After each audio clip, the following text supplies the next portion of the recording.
Jue mtoto mzuri kama wewe nitakao ishi na watu kama sisi hapa. Yaani watu ambao tunajielewa. Unanipata?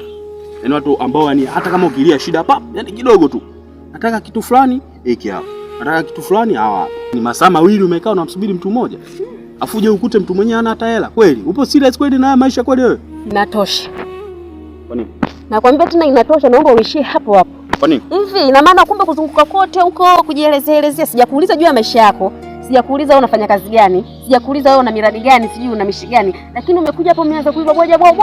Kumbe lengo lako ilikuwa ni hilo, si ndio? Alokuambia mimi nataka mapenzi kwa ajili ya pesa nani? Sio hivyo. Alokuambia mimi nakuwa na mwanaume kwa ajili ya pesa nani? Sasa ungenisikiliza kidogo. Nisikilize nikwambie kitu. Katika maisha yangu sitegemei mwanaume kwamba atakuja kunitajirisha. Sina tamaa ndogo ndogo kaka. Si kama unanidanganya, si una mijengo, sijui una miduka, sijui una nini. Hivyo vya kwako ni kwa ajili yako wewe na familia yako. Lakini mimi sijamaanisha tamaa. Wewe. Mimi sijamaanisha tamaa. Si unanielewa vizuri? Kwanza kauli yangu, point yangu ni kwamba uwe na mijumba, uwe na migari, sijui uwe na nini, ni vya kwako. Mimi hata kinipa buku yangu inanitosha. Tena nikipata 5,000 najiona boss. Sijui unanielewa vizuri? 5,000 ndogo ujue. Ninanitosha, nalizika na hali yangu. Mahitaji yangu sio makubwa, na nani na mahitaji makubwa? Nilikwambia mimi nina shida ya mijumba. Nisikiliza kidogo lakini. Nikusikilize nini? Hauna points. Si unanielewa? Niache nikae hata ikifika saa 5. Sasa nikwambie, mimi namheshimu sana mwanaume wangu. Na ndio maana unaona navumilia mpaka sasa hivi. Unamheshimu mtu ana hela?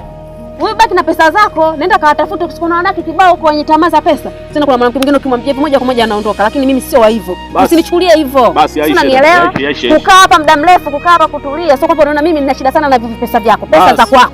Ulitoka jasho lako, wewe unitafutia mimi? Basi Aisha. Kama ungekuwa na mapenzi ya dhati, ungekuja tu ungeniambia nakupenda. Sio kuniambia pesa. Wewe vipi wewe? Muone kwa au fanani hata kuwa na hizo pesa kumiliki si majumba, si manini, sio vitu vyako. Unaonekana kabisa sio wa hizo. Basi mama sirudi. Urudi dini. Tena ukome kaka wewe. Siku nyingine ukiniona wewe, uniona kama kituo cha polisi unanielewa wewe. Mshenzi mkubwa wewe, muone. Hiyo shtaki lenyewe 5,500 hilo minadani, 5,500 unanielewa.